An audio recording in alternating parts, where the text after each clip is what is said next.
लग्नाचे दागिने म्हणजे श्रीमंत पेशवाई दागिने, नाशिकचे सुप्रसिद्ध सराफ मयूर अलंकार सराफ।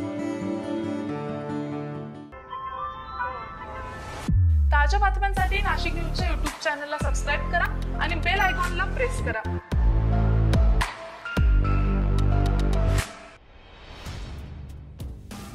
केंद्रीय गृहमंत्री तथा भाजपचे नेते अमित शहा येत्या बुधवारी म्हणजेच 25 सप्टेंबर रोजी नाशिक दौऱ्यावर येत आहेत। त्यांच्या उपस्थितीत भाजपच्या उत्तर महाराष्ट्रातील आमदार, खासदार, पक्षपदाधिकाऱ्यांची बैठक होत आहे। विधानसभा मतदारसंघाचा आढावा यावेळी अमित शहा घेणार असल्याचं वृत्त आहे। आगामी विधानसभा निवडणुकीच्या पार्श्वभूमीवर अमित शहा यांचा हा दौरा अतिशय महत्त्वपूर्ण मानला जातोय। लोकसभा निवडणुकीत महाराष्ट्रात भाजपला अपेक्षित यश मिळू शकलं नाही। राज्यातील 48 पैकी जेमतेम 9 जागा भाजपला मिळू शकल्या। केंद्रीय नेतृत्वाने पक्षाच्या पराभवाची गंभीर दखल आता घेतलेली आहे। लोकसभेची पुनरावृत्ती विधानसभा निवडणुकीत होऊ नये याची दक्षता आता थेट भाजपच्या केंद्रीय नेतृत्वाकडून घेतली जाते। त्या दृष्टीने निवडणूक व्यूहरचनेची आखणी भाजपकडून केली जाते। संघटनात्मक पातळीवर या निवडणुकांसाठी बूथ पातळीपर्यंतची प्रक्रिया निश्चित करण्यात आलेली आहे।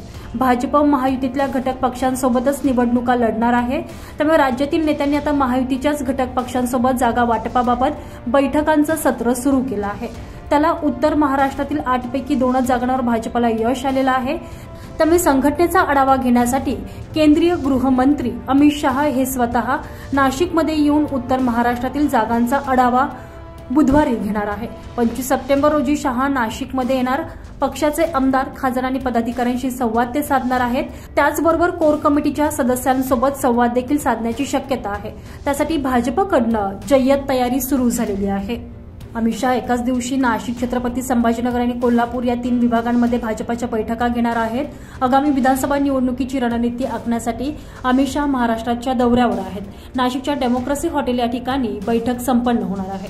अमित शहा यांच्यासोबतच उपमुख्यमंत्री देवेंद्र फडणवीस, भाजपचे प्रदेशाध्यक्ष चंद्रशेखर बावनकुळे, मंत्री गिरीश महाजन, मंत्री राधाकृष्ण विखे पाटील, केंद्रीय राज्यमंत्री रक्षा खडसे यांच्यासह उत्तर महाराष्ट्रातील सर्वच आमदार, खासदार यांची उपस्थिती असणार आहे।